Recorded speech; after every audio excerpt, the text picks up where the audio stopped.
No matter how ugly the record gets, you only get 17 games per season, so you have to savor every single one. Today, our 4-11 New York Jets travel to Orchard Park, New York to face off against the 12-3 division rival Buffalo Bills. A little more now actually. An hour away from kickoff, we'll preview that and much more all coming up here on a pregame edition of NY Flight Jets Talk. Jets, Jets, let's go. Jets wide receiver Wesley Walker. Wesley, how you doing today? ESPN writer Mr. Rich Cimini, Jets reporter for The Athletic, Mr. Zach Rosenblatt, Hall of Famer and Jets legend Mr. Marty Lyons. Your host, Connor Law. Hello everyone, and welcome in to a pregame edition of NY Flight Jets Talk. We are here Sunday, December 29th, and only 2 games now left for the New York Jets on their season. Today, they travel up to Orchard Park, New York, to face off against the division rival Buffalo Bills. Matt O'Leary normally joins us here on these pregame shows, but he's down with the flu. So to co-host with me today, we have a legend, the co-host of Jets Worldwide and an avid listener / caller of the show, our guy Johnny Boy, who's filling in for Matt today. Johnny, what's going on? Hey, Connor, what's going on, buddy? Thank you so much for having me on, and I hope Matt gets and feels better as well. That's what I was just about to say. Hope Matt is doing well. So yeah, we have now after this we only have one more pregame show left with Matt before we say goodbye to the season. But Johnny, I guess before we really start previewing today's game, I'm going to start with some of the news this piece of news broke last night. Stating that the Jets could potentially hire a general manager before they get their head coach in the building. It's not a given that they will go with a GM first. What are your thoughts there? Do you want to get the general manager first in the building first, so he has a say in the head coach decision? Are you cool really either way in terms of how the chips fall? Actually want the actual GM to be hired first before we start to go ahead and do anything. I think it needs to be that way. Get the GM, then get the head coach, and then let the head coach bring in all his coordinators that he needs to. But I think that's the first actual thing that the actual team needs to do. Would he do that? Who knows, man? It's at that point where we're just like, it is what it is. But honestly, Connor, I really hope that they still continue to wait it out. Let the season completely be over with the playoffs and everything like that, and go ahead and bring in some of those other guys too, the Agnews that are going to be in the playoffs, et cetera, as well. So I really look forward to the end of the season because, I mean, our season's been over, so here we are. Yeah, I agree. What I have to say here is I definitely want the season to end before the Jets really jump to any conclusions in terms of who are they going to hire for the head coach and general manager. Because obviously they've interviewed a few GM candidates: Thomas Dimitroff, Jim Nagy, John Robinson. They're scheduled to meet with Louis Riddick.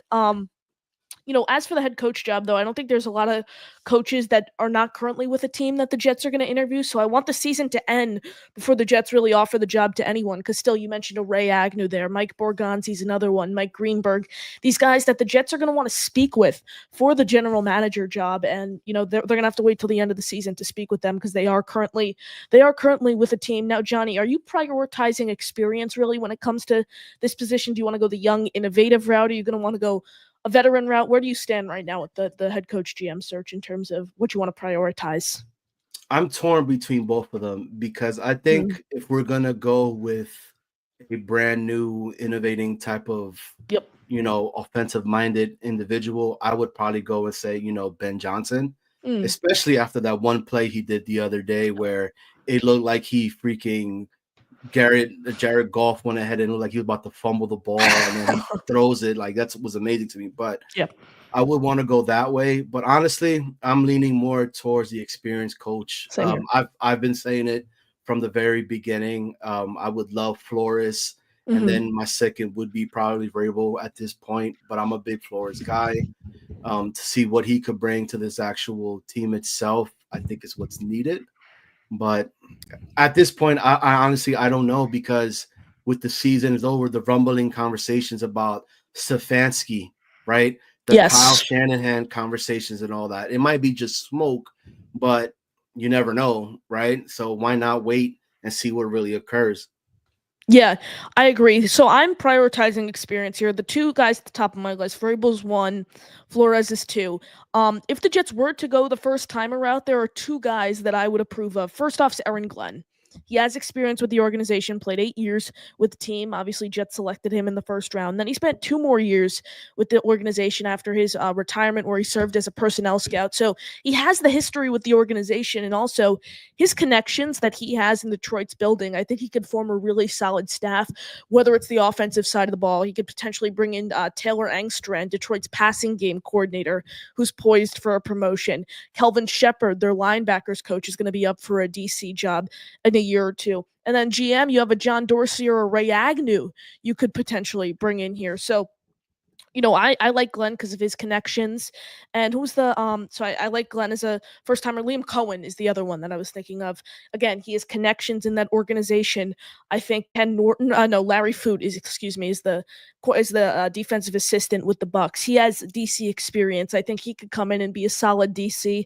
Cohen as the head coach, he has an offensive connection there. And then Mike Greenberg as GM, because Greenberg, he has a connection actually to Tannenbaum. Johnny, I don't know if you know that he served I as a do. administration intern under Tannenbaum in 2008, 2009. So if the Jets are going to go the first timer route, those are the only two guys I'd approve of. But Johnny, one more quick note here before we get into previewing today's game. Came out from Ian Rappaport that Garrett Wilson, we've seen it really stemming these past few weeks, but it's been known now that Garrett Wilson's kind of frustrated with Aaron Rodgers. And Ian Rappaport said it's not a given that Garrett Wilson is going to be on this team next year if Rodgers is here. I know you're not potentially ruling out keeping Rodgers next season, but for me, I think Garrett Wilson's future with this team is way more important than Aaron Rodgers.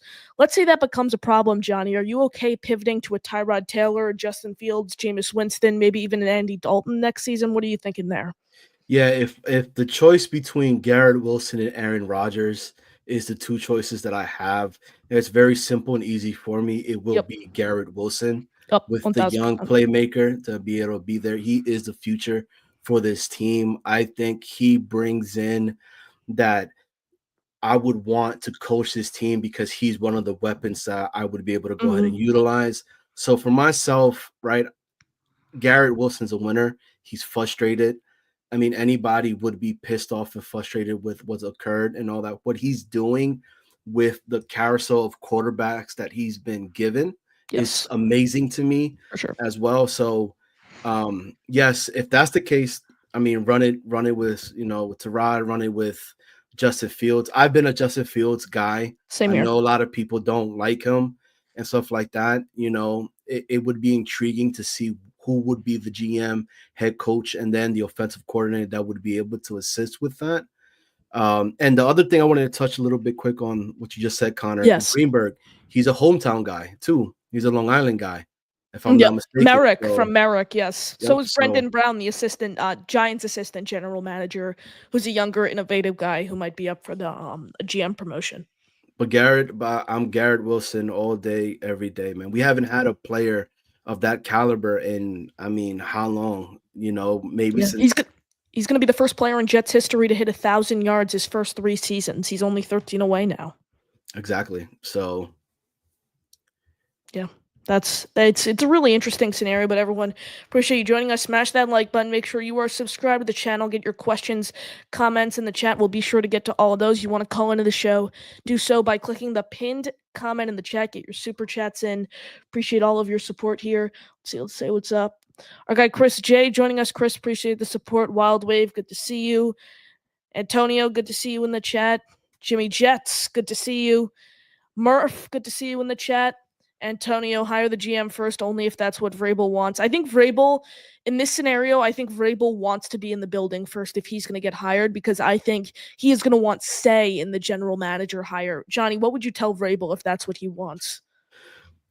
I don't know, man. That's a real hard one because of the caliber of a coach that Vrabel is and what he Yeah. can bring to this organization. I don't like that personally. I don't think somebody coming in and demanding already, hey, but then at the same time, I look at it like he's kind of putting his foot down on with Woody Johnson. And if it is true that they say about the whole meddling with Yeah. Woody Johnson, I kind of like that as well because Mhm. you got Rabel that is not scared to tell him, hey, No, this is my team. Like, chill out, relax. Let me do what I got to do. We're gonna be successful in winning. Again, man, I think a lot of the stuff will get masked if we win. for Like, sure. it is the best deodorant that's out there, to be honest with you, man. Yes, And I'm hoping 1000%. that starts to change. But um, I don't know, man. That's a weird one for me. What about you? Like, how do you feel about that? It's really interesting because the name I have his profile here up on my other screen. Ryan Cowden is the name I'm hearing that Vrabel is going to want to be his general manager. He's the executive advisor to Joe Shane right now with the Giants. He was it was let's see, his role with the Titans, how he's connected with Vrabel, vice president of player personnel. That was his role with the Titans, and that's how he knows Vrabel.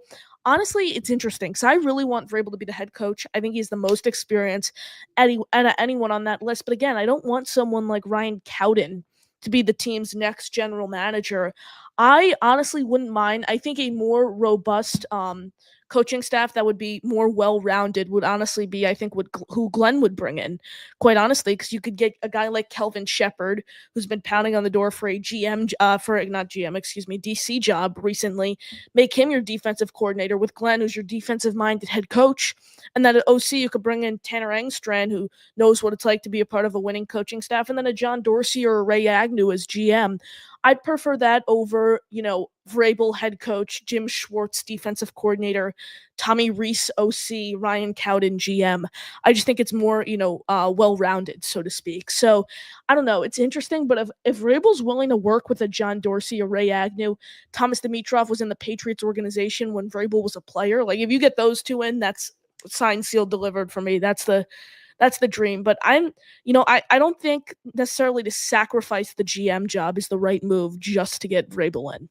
100%. And I think you and I have talked about it. We've been Yep. wanting that tandem of the GM and head Hmm. coach that already worked with each other in some capacity Yes. before as well. So you have that. I mean, Dimitrov also has the past with Flores as well when they were on the scouting teams Exactly. together too. So again, it'll be intriguing to see what the Jets brass is going to do, the 33rd team, and what they're trying to get accomplished.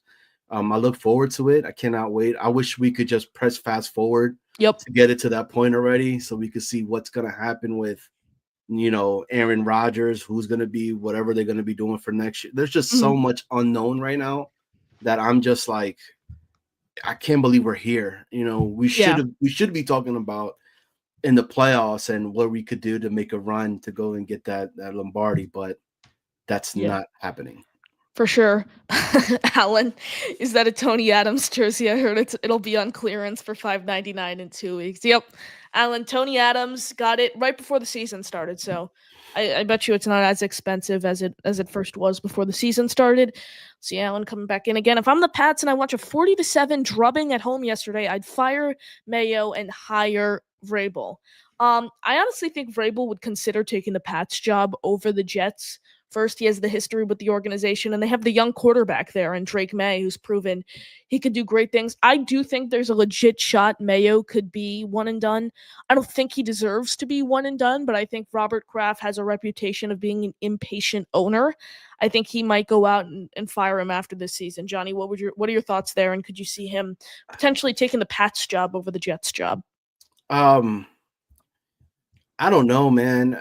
I think he's made it pretty much clear, like in regards to the whole Bill Belichick and being in his shadow. Yes. Like, I don't think he wants to do that. And the Mayo, if I'm not mistaken, I did read that they pretty much said that his position was safe and They did. he was not going to get fired. They So, say that a lot of times. Like John Mara said, Joe Shane and Brian Dable are safe, yet there's still a high chance that they're canned.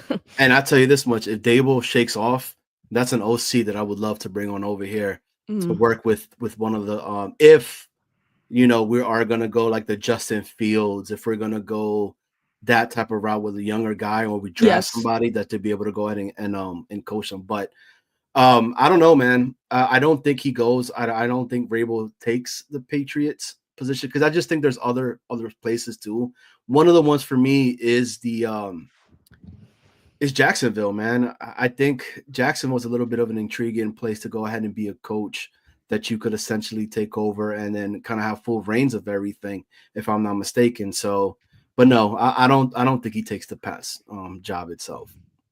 Yeah, absolutely. I see what you're saying there.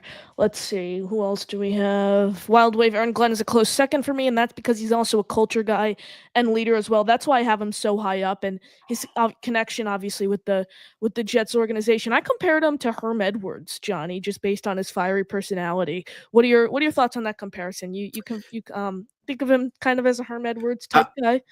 And that's a really good comparison, Thank you. actually. The Aaron Glenn for me, I have him up there. He's definitely in my top five. Okay. For myself, I think Aaron Glenn and the culture that he would bring on over to the Jets would be a very good one. He don't play with stuff first and foremost, right? And what he's done with the Lions, right, with all of those injuries that they've had to the actual defense itself. I think it's been like 16 players have been hurt, and them losing Hutchinson in the very beginning of it, right? And he kept it up, so Yep.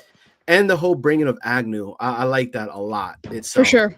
So, but again, if we end up going the defensive coordinator, position of a head coach for us itself, defensive minded coach, I really want somebody that's a really well established OC, Yep. right? Because I agree. I don't want this vanilla offense all over again. And honestly, if we go with Aaron Rodgers next year, I want somebody that is not scared to tell Aaron Rodgers, I'm benching you, bro. Like, That's Mike you're Vrabel. hurt.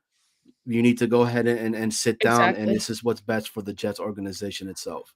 Yep, I 1000% agree there. For the OC job, I really like Brian Johnson, the pass game coordinator, assistant head coach with the Commanders. He has OC experience. So I would love him to be OC. I have him, I think, in my ideal coaching staff slash regime. He was my OC. I see we have a ton of questions left here. Johnny, I know we said 30 minutes. Could we extend that to 40 maybe so we Yeah, get yeah, a little closer I'm to good. I'm good. appreciate it. Yeah, before we keep it going with the questions though, Johnny, I know you're a big NBA fan. We're gonna get right back on track, but look at this. My 55 Brooklyn points? Nets. My Brooklyn Nets making some moves. No way. Yeah, we bring back D'Lo, Maxwell Lewis, and 3 second-round picks for DFS Shake Milton. For all those Holy NBA moly. fans out there, just wanted to provide a bit of an update for you guys. DFS has been on the trade block. He's a veteran. Same with Shake Milton. He's in his first year with the team. I'm a huge fan of the deal. You bring D'Lo back to Brooklyn, and you get 3 second-round picks along with Maxwell Lewis, who's a developmental project. So that's what that's what I wanted to throw up there for the NBA fans. But D'Lo is back in Brooklyn. Let's freaking go. And Anyways, D'Lo's gonna be that guy again, man. yeah. I think he has that potential to be. He's proven it before and Mhm. everything. I'm actually I like Shake a lot, man. I really, really do. Yeah, I like I his like his jumper. It's play. just too inconsistent. It's too inconsistent, which we've seen this season. Like there's games he goes 5 for 10 from mid range, and then there's games where he goes 2 for 10. So Yeah, he's true. just way too inconsistent. Veteran, you flip him for 3 second round picks, and a veteran like D'Lo, along with Maxwell Lewis. So I'm a fan of that deal. Let's see, keep it going. Jimmy Jets. Does Vrabel's job title actually hinder him from taking a job before the season ends? I thought consultants are free agents. So here's the thing, Jimmy Jets. He's you can at least request to interview him in season as a consultant. You can't hire him.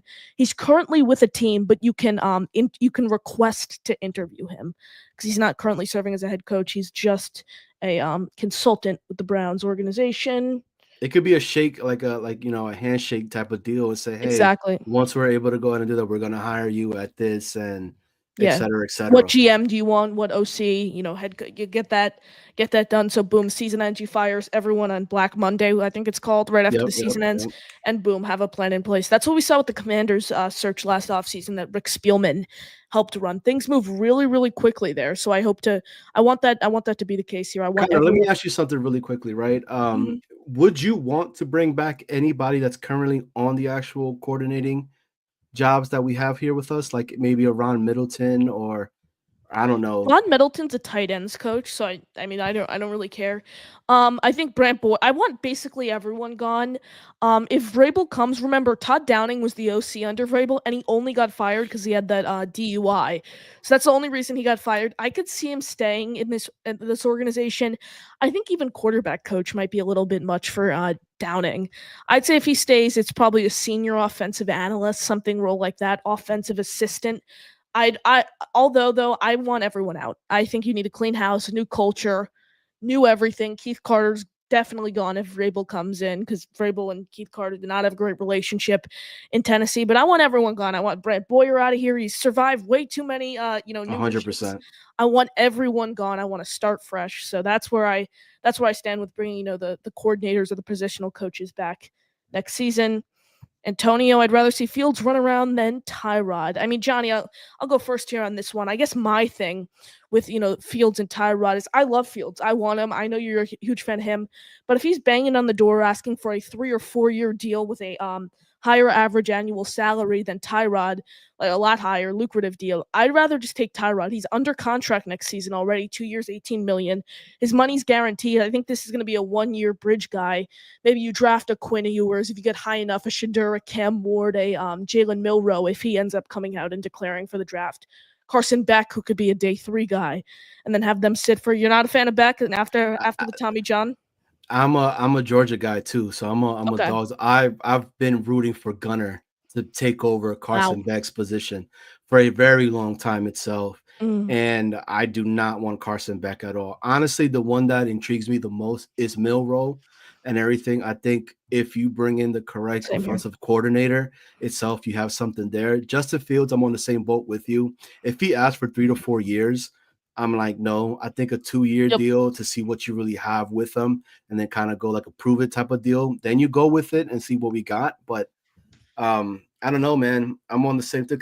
And I like Tyrod. I mean, I'm a Hampton Roads kid. I live Oh. out here in Virginia, Yep. and he's loved out here, man. So and the stuff that he's done and things that are being done. But I am a hell no to Carson Beck, dude. Like, Okay. please stay away from that guy.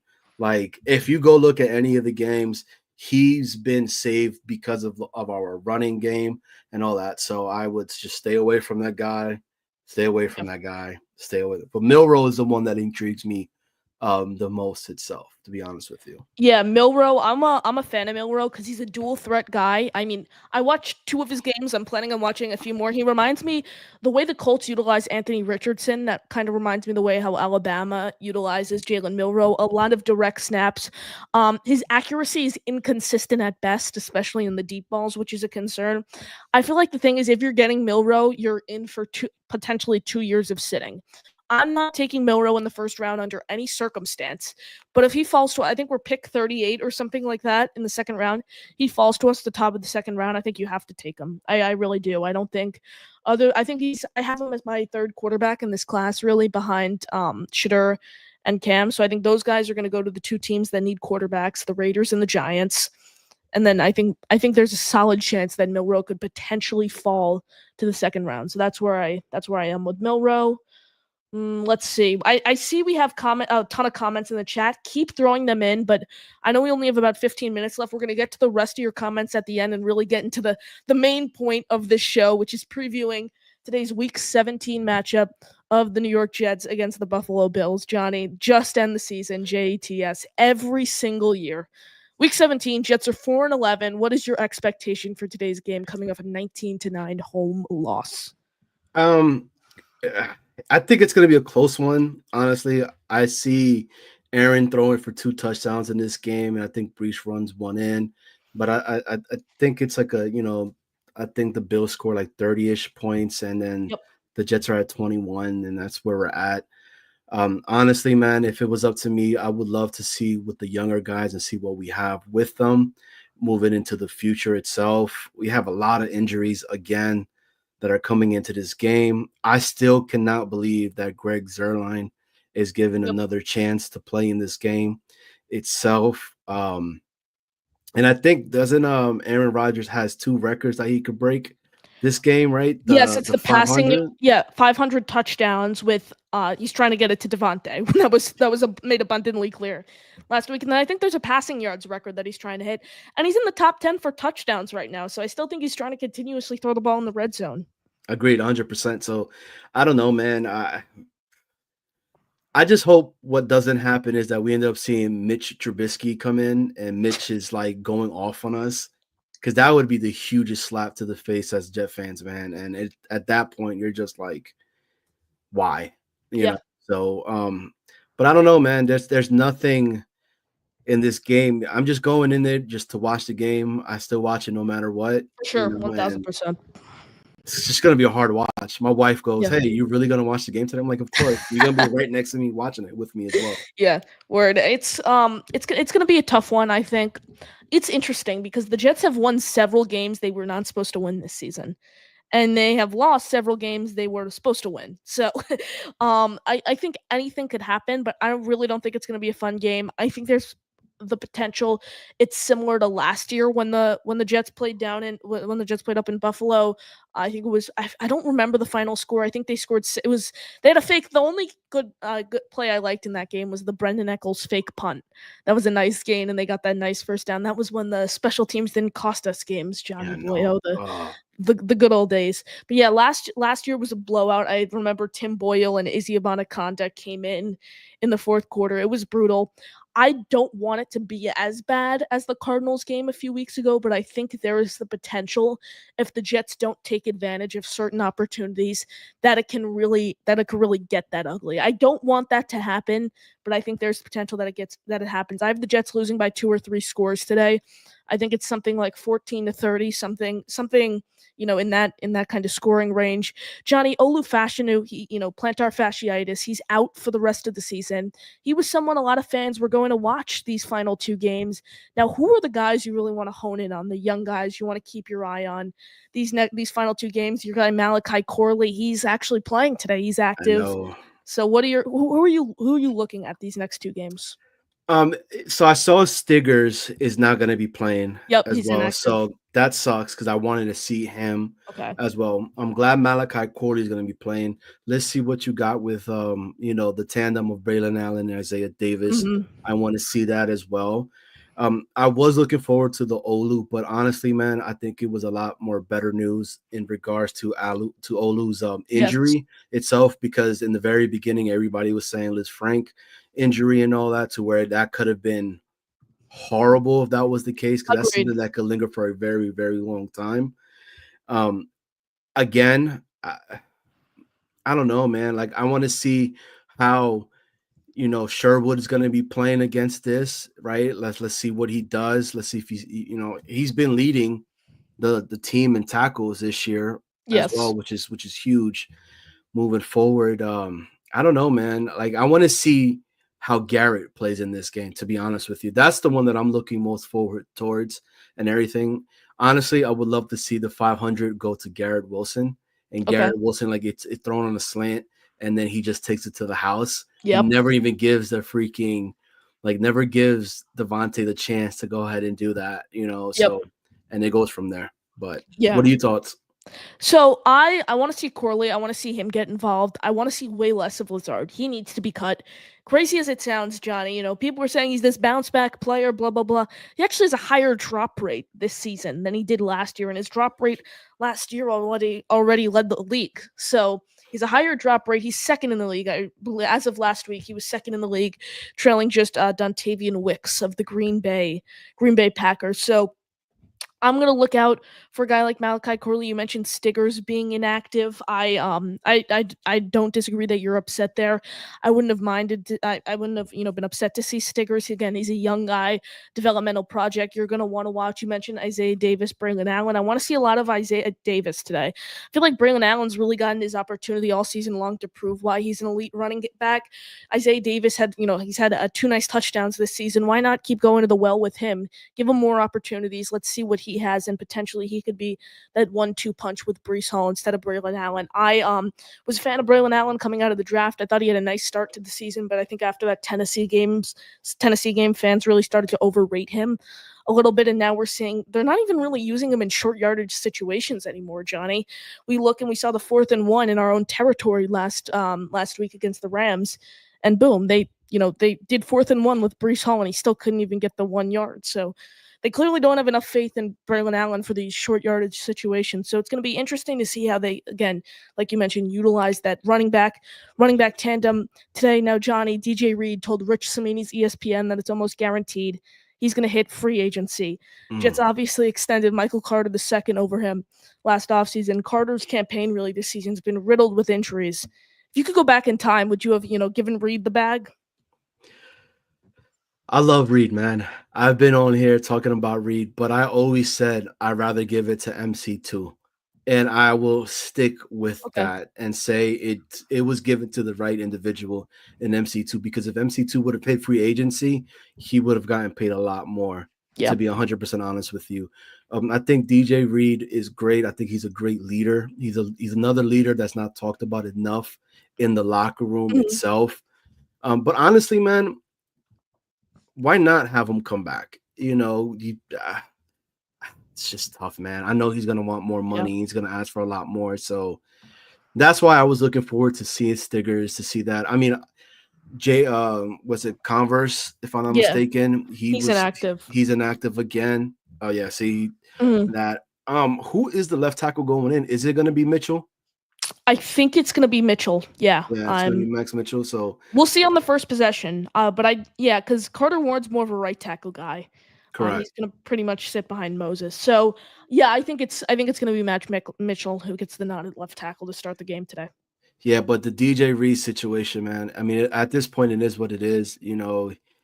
He saw the freaking writings on the wall a long time ago in regards to this. I Mhm. thought there was maybe a chance when he was talking about, I've made my money already. I've done Yep. this stuff, and maybe there would have been a chance, but I think it's done, and I think he's gonna go somewhere else. So don't be surprised if he goes back to Seattle. Yeah, Reed strikes me as a guy he's a veteran leader. He's getting up there from an age standpoint. I think he wants to win, and I think he'd be willing to take less money in order to join a winning organization rather than New York Jets. As crazy that it sounds, I think he'd rather take the less money and actually win games, win potentially a division, win his goal, obviously a Super Bowl trophy. So, he strikes me as someone who would rather leave the Jets, no matter if they who knows if they didn't even sign MC2 long term, and let's say they put a tag on him, something like that. Who knows if he would still even be here? My biggest thing is if the Jets don't win that game on Halloween, I don't think DJ Reed's even on this roster right now. Because the trade deadline, remember, was before the Arizona game, right after.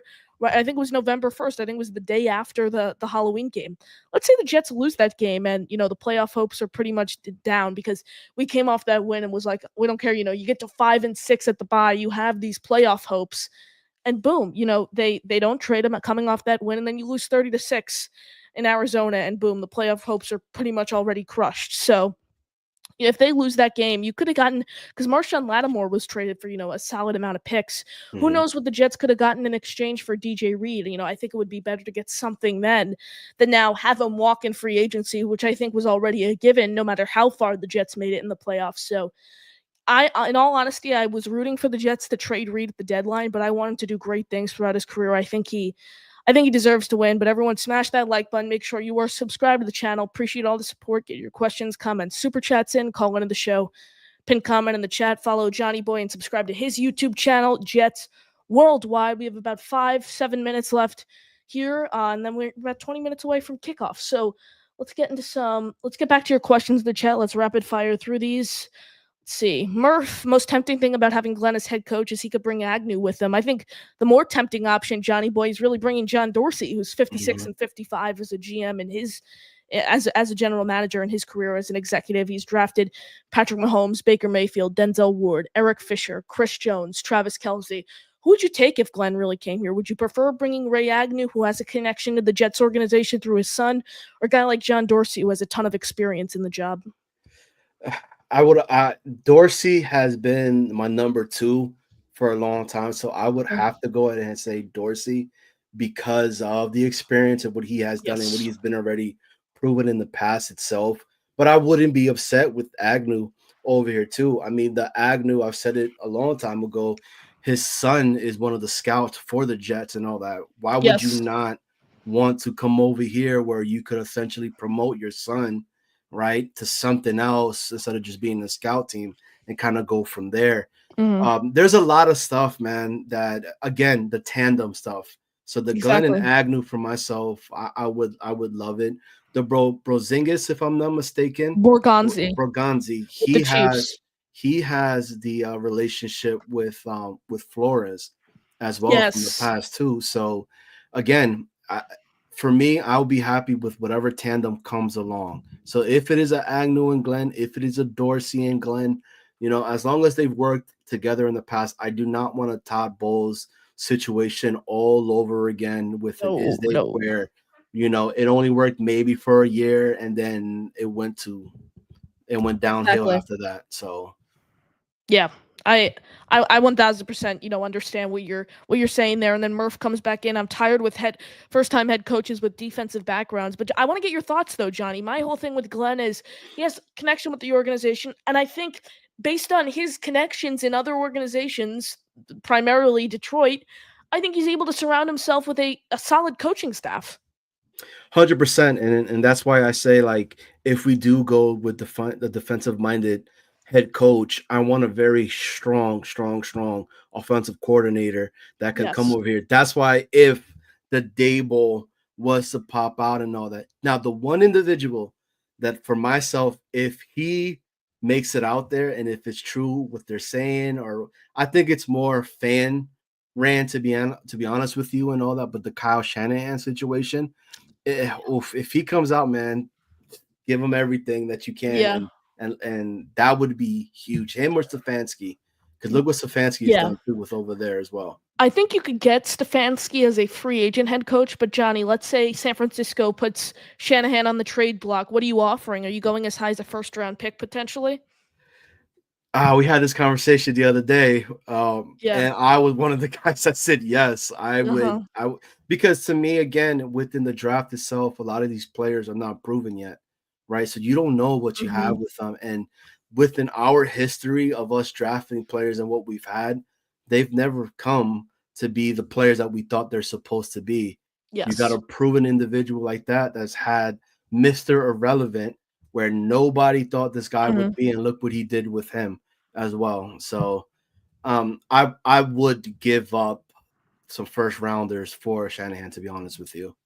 Yeah, just my concern with trading two first rounders with Shanahan. You mentioned the success that he's had with Brock Purdy is they have a very very solid offense. Don't get me wrong, Kyle Shanahan's an offensive guru, but I think Brock Purdy has all the weapons in the world. And now you look when a Debo Samuel, his play is starting to decline. A Christian McCaffrey who been injured all season long. You slowly and slowly start to see Brock Purdy's play decline. I don't really think there's much of a difference quite frankly, if the Jets had Brock Purdy as their quarterback or Aaron Rodgers. I think Brock Purdy, honestly, with the Jets' weapons and the way the offensive line is kind of held up this season, could potentially be worse. I think Brock Purdy is a system quarterback who is able to succeed if the situation around him is perfect. That's how I view Purdy. 100% agree with you, and I think he would have that with us over here. I mean, if you compare the stuff that they have over there, right?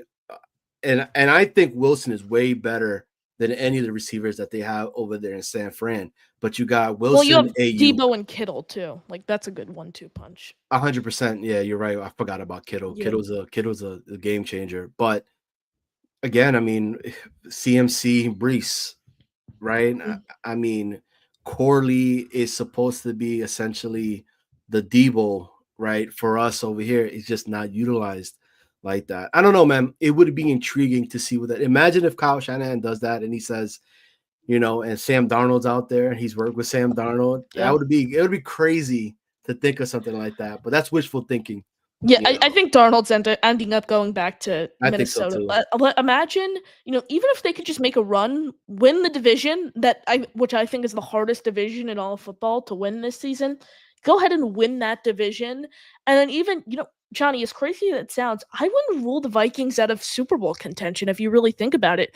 They don't have this robust roster, this crazy talented on paper roster, but they're a well coached football team and they're able to, collect gritty wins in big moments. Imagine if, as crazy as this sounds, Johnny, imagine if Kevin O'Connell, who, has ties to the Jets organization, he's been a part of the Jets organization, and Sam frickin' Darnold help lead the Vikings to their franchise's first ever Super Bowl win. I mean, that would that would just be insane. Sam Darnold, who was, came in as the third overall pick and really did nothing here in New York, goes out and wins brings a team to the Super Bowl, a team that's never won a Super Bowl in their franchise's history. I just think that would be absolutely insane. Let's keep it going though. We have about 20 minutes until kickoff, so we'll rapid fire through these, try to get done here, wrap up in about 5 minutes so you guys have some time before the big game kicks off. Wild Wave says, I think Woody walks all over Agnew. I do like Thomas Dimitrov with Aaron Glenn. Johnny, I want to get your thoughts on the meddling thing overall. What do you think these GMs are really keeping in their minds as they come into their interviews? I think one of the main questions they're saying is, one of the main questions they're asking, excuse me, is, are you going to step all over me? Because I'll take this job, but I need you to let me do my job. And I think that's what a Mike Vrabel would say. Obviously, Vrabel would be a head coach, but he's going to, I think, have a lot of say in personnel decisions. So do you think, the meddling's going to have to stop for an elite candidate like a Dimitrov and Agnew and Dorsey to end up taking this job? Do I think that Woody Johnson meddles, right? To be 100% honest with you, I really don't believe that. I think he's giving a lot. He's given, JD a long time to go ahead and do what he needed to do. 6 He years. also gave Salah a long time to be able to Mm-hmm. go ahead and do what he needed to do, and it didn't occur. While Wave, I do like the Dimitrov and Glenn. Dimitrov for me is my number one GM that's out there. He's still been within the NFL with the analytics part of it, Yep. so it would be something that would be new to bring on over here to the Jets itself on when picking players, free agencies, and stuff like that. So I think that would matter as well. Aaron Glenn has been in here. He knows the actual media itself, so he would be able to do that. But that's how I feel about Rabel. It's how I feel about Flores. I think these guys would succeed over here, but I don't. I think that needs to have a conversation that when they're interviewing and say, "Hey, don't meddle in. I know you're not doing it, but let me do what I need to go ahead and do and give me and put the ball in my court and let me rock." Yeah, because I think, for Mike Vrabel to come here, he's going to want full autonomy, full say in not only personnel decisions, but he's going to be able to want to run his own team. He's going to have control over the locker room, something we haven't seen in a long time. Jeff Ulbrich has no control over the locker room. Do you think, a Garrett Wilson is having an outburst on the sidelines in Jacksonville if Mike Vrabel's the head coach of the team? Mike Vrabel's laughing and he's having him sit down on the bench and he's traded a month later. That's what Mike Vrabel is going to do. Yeah. Not a Jeff Ulbrich who's just going to sit back, watch it happen. Oh, yeah, Rodgers, you have, a banged up knee. Who cares? You probably, under any head coach in the league, you're not going to play. I don't care. You want to play? Go out and play. Mike Vrabel's going to tell Aaron Rodgers, no, you are not playing. You're Mhm. not playing. It's my decision. I'm the head coach of this team. You don't run the show. And I think the word for that the Jets really need to, occur is a cultural overhaul. I think is the light way to put it. Some say rebuild, some say retool. I say cultural overhaul. You need a really clean house, get everyone out of here, and bring all people, all new people in. But I appreciate you all sticking with us. Just surpassed the 45-minute mark here on the show, 18 minutes away from kickoff. Smash the like button. Make sure you are subscribed to the channel. Follow Johnny Jets. Subscribe, to Johnny on YouTube and Snowball. They do great things at Jets Worldwide. Johnny, really appreciate you filling in. You got any final thoughts? Yeah, guys, enjoy the season. I know the season has been crap, but hey, it's our Jets. We've dealt with this for so long. It is what it is. We could keep hoping. There's always next year, right? Like one of the famous baseball teams have said it in the past. Yep. It is what it is. Connor, keep doing your thing, man. I Appreciate it. appreciate you letting me on. Of Hey, course. Matt, hope you feel better. Yes, Yes, guys, man. Jets Worldwide every Sunday at 10:30 in the morning. We do a little bit of a match game on there. There's a little bit of a difference that we do. Mm-hmm. Um, I don't know what more else to say, but it is what it is, man. Connor, I appreciate you, man. Of course, Johnny. Thanks so much for joining us. Subscribe to his YouTube channel at Jets Worldwide. Appreciate you all sticking with us. Hope you enjoyed today's game. Smash the like button. Make sure you are subscribed to the channel alongside Jets Worldwide's Johnny Boy. I am your host, Connor Long, signing off. JTS Jets, Jets, Jets.